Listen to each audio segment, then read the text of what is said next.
ديربي صحيح، فيه كثير، فيه نديه، فيه لعب.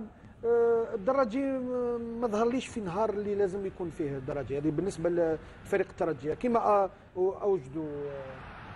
ما كانش في نهار اللي لازم يكون فيه. حتى الدرجي ظهر لي مش يعني الشوط الاول اللي عملوا الدرجي مش تاعو.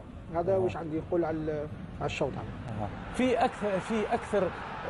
في اكثر حذر اليوم من الوداد بالمقارنه مع المباراه الاولى في الدار البيضاء. يعني الوداد دفاعيا اكثر حذر، اكثر جاهزيه، متفطن اكثر لهجوم الترجي، ولو انه قبل اللعب. يعني ربما مهمه دو كاستيل في ال 15 دقيقه الاولى وفي ال 20 دقيقه الاولى هي امتصاص هيجان الترجي في البدايه.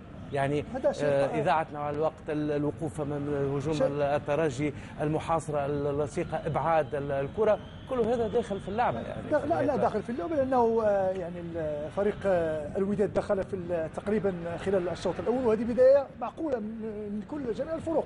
أنت تلعب خارج الميدان وتلعب مع فريق كبير كفريق الترجي يضغط وسجل خارج الميدان، فما بالك داخل الميدان. فلهذا أظن أن دو كاستيل ولا اللاعبين قاموا بالمهمة، يعني 20 دقيقة امتصاص يعني ضغط فريق الترجي. ثم لاحظنا أن فريق هنا المحاولة لفابريس الأولى، ثم كان بإمكانه أنه يسجل مرة أو مرتين. هذه قطفة محمد أحمد.